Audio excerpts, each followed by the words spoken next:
different tank sections, and they have different airflows on each one. So you'll see you got, your whole setup right here, 2 extra tank sections that have different airflow, and then a top cap that's made for mouth to lung. Then you'll also get a couple coils.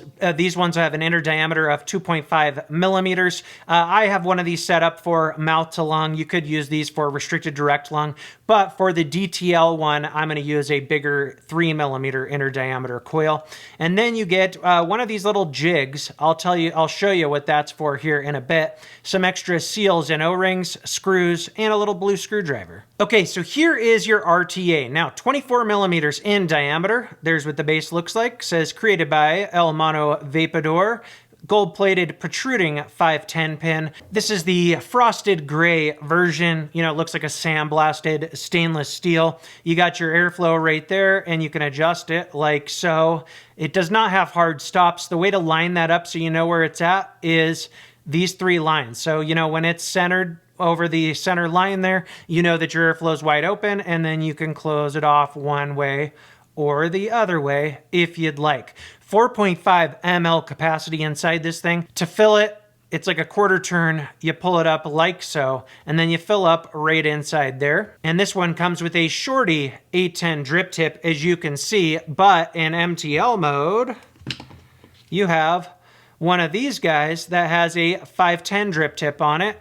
And you could use your own 510 drip tips if you wanted to. Now, to get the base and build deck off, you start twisting that way and you pull out like so. There we go. It's a little bit stiff when you first get one, but I've noticed it becomes easier over time. And then you can take this airflow ring and swap it out on, the various devices. So this one right here is the direct lung airflow. So you'll see you got, one slot right there, one side slot right there, and you'll see right inside there you have airflow channels. Okay, so the air comes out very, very close to where your coil is right here. And those airflow channels also help reduce the chamber quite a bit, as you can see. This is plastic, just so you know.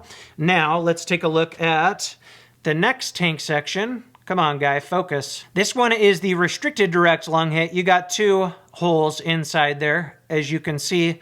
Same on that side as well, and same airflow channels as well, and it comes out as 2 holes on the inside too. And then finally you have the MTL tank section, and you can see that's quite a smaller hole right there. 1 single hole and 1 single hole on that side, and again, airflow channels. So, it's kind of staggered.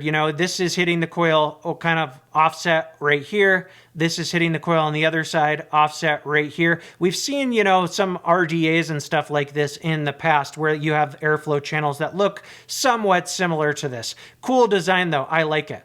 Now, let's go ahead and take a look at our build deck. And that thing is pretty simple and standard. Your airflow basically comes off right here and right here. The channels sit inside there. Okay, and then your coil sits across right here, flathead screws. So I'm going to screw this thing onto the Gower 18, and I'm going to loosen up these screws. Now on one of them, you want to loosen it up quite a bit, so you can slide the lead through one side, but then on the other, you want the screw high enough to where you can slide the lead underneath it. I'll show you here in a sec. So I got a 3 millimeter inner diameter coil here, and I'm going to take it and slide it under this screw right here and kind of move my coil over. And then you want this lead right here to slide right in, and then you can screw this down a little bit so that doesn't pop out. And I'm going to pull this up pretty high.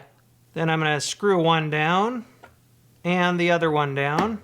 And I may have to adjust this a bit here in a sec. I'll show you why. And I bent these leads up. Now, I could have put this on before even installing the coil. In fact, I just forgot to do it. And on my other build, I did the same thing. But, once you bend those leads up, it's just fine. This is basically a jig here so that you know how high to make your coil so that the airflow will line up perfectly with it. So right now, see that? I'm at the right height so that the airflow will line up perfectly with this coil. And then I'm going to go in here and tighten these screws off a little bit more. And I'll pull this little jig off. And then you want to try to cut these leads as flush as you possibly can. And then I went ahead and got my coil glowing evenly. And now I'm going to wick this thing with some shoelace cotton here. And we are going to cut our cotton right about there. Kind of in between the inner wall and the outer wall there. And then you want to stuff what you can down inside the little juice wells right here. Okay, yeah, that fits pretty good. I am not going to thin this out at all. If you did a bigger coil, obviously you might want to. Then I'm going to take some liquid. This is Forbidden Berry from the collection in 3 milligram. And I am going to get my wick nice and saturated. And then it will lay down a little bit flatter as well. Now, when it's a fresh build like this, I think it's easier to put the thing all back together once you unscrew it from a mod, because that deck inside there is free spinning.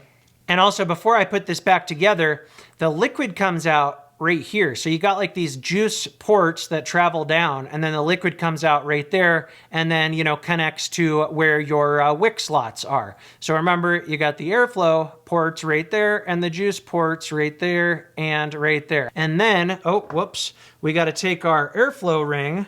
Where's the logo? Got liquid on my hands. The logo needs to look like that, going up towards the top. All right. And then you want to push that all the way on. And then take our base, put it in where we know it's supposed to go like that. And then you do a little spin action till it fits inside like so.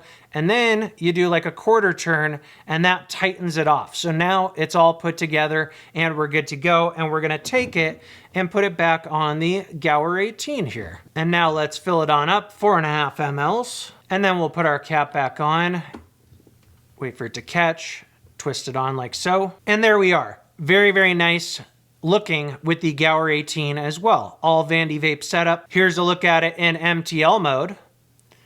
All right, got this one set up in MTL with the coil they provided in here. And it's a little low of a, you know, ohm load for MTL. It's like 0.3 is what it's, you know, averaging out to be. It says 0.29 right now. So, you know, if I was to build this over again for MTL mode, I would put in a higher ohm coil probably, maybe just a basic round wire coil. All right, guys, that is it for the up close. Let's go ahead and go up top, vape these, and talk about them.